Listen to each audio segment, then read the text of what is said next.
கர்த்தராகிய இயேசு கிறிஸ்துவின் நாமத்தில் உங்களை அன்போடு வாழ்த்துகிறேன்.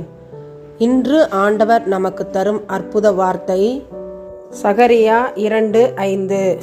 நான் அதற்கு சுற்றிலும் அக்கினி மதிலாயிருந்து அதன் நடுவில் மகிமையாக இருப்பேன். சகரியா 2:5. The Lord will be a wall of fire all around her. I will be the glory in her midst.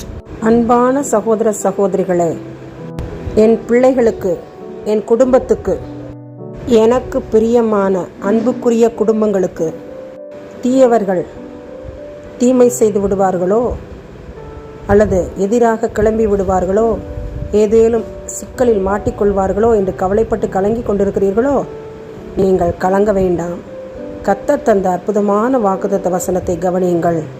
கர்த்தர் நம் வீடுகளை சுற்றிலும் அக்கினி மதிலாய் இருந்து நமக்கு மகிமையாக இருப்பேன் என்று நமக்கு தைரியம் சொல்கிறார்.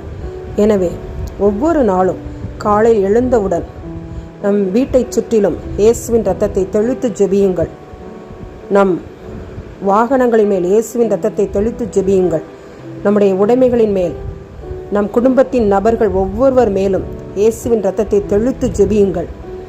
இயேசுவின் இரத்தத்தை குறித்த வசனங்களை அறிக்கை செய்யுங்கள். பாடலை பாடுங்கள். ஆண்டவரின் கிருபை நம்மை சூழ்ந்து கொள்வதை நாம் உணர முடியும்.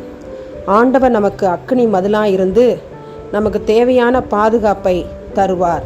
நாம் கலங்க வேண்டியதில்லை, கவலைப்பட வேண்டியதில்லை. இயேசு கிறிஸ்துவின் கிருபைக்குள்ளாக நம்மை, நம் குடும்பத்தை ஒப்பு கொடுத்து பாதுகாப்பிற்காக ஜெபிப்போம். ஆண்டவர் நம் ஜெபத்தை கேட்பார். ஆமன். நேற்றும் இன்றும் என்றும் மாறாத நேச தகப்பனே, பரமபிதாவே, இந்த அருமையான ஜெப நேரத்திற்காக ஸ்தோத்திரம். துதி ஸ்தோத்திர பலிகளை உமக்கு ஏறெடுக்கிறோம். எங்களை உடைய கரத்திலே தாழ்த்தி ஒப்பு கொடுக்கிறோம்.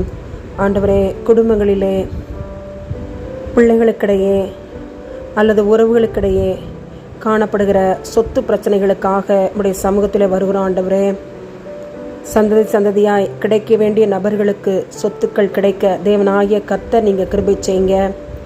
ஒருவருக்கொருவர் விட்டு கொடுத்து கிறிஸ்தவ அன்பை ஒவ்வொருவரும் வெளிப்படுத்த தேவனே நீங்கள் கிருபை செய்யுங்க. ஒவ்வொருவர் மனதிலும் பேசுங்க சுவாமி, நீங்கள் பொறுப்பேற்றுக்கொள்ளுங்க. சந்ததி சந்ததியாய் சொத்துக்கள் உரியவர்களுக்கு கிடைக்க நீங்கள் இரக்கம் காட்ட வேண்டுமா என்னுடைய சமூகத்தில் ஒப்பு கொடுத்து ஜெபிக்கிறோம். சொத்து பிரச்சனைகளினால் கோர்ட்டுக்கு சென்று நீதிமன்ற வழக்குகளிலே இருக்கிற நபர்களுக்காக நாங்கள் ஜெபிக்கிறோம். மனக்கசப்புகள், சண்டைகள், சச்சரவுகள் எல்லாவற்றையும் விட்டு ஒழித்துவிட்டு சமாதானமான நல்ல முடிவுக்கு வர நீர் பிள்ளைகளுக்கு கற்றுக்கொடும். உம்முடைய கரத்திலே சொத்து பிரச்சனைகள் உள்ள நபர்களுக்காக ஜெபிக்கிறோம். சீக்கிரம் ஒரு முடிவு வந்து பிள்ளைகள் சமாதானமாய் சந்தோஷமாய் காணப்பட உதவி செய்யும். இயேசுவின் மூலம் ஜெபிக்கிறோம் நல்ல பிதாவே. ஆமென்.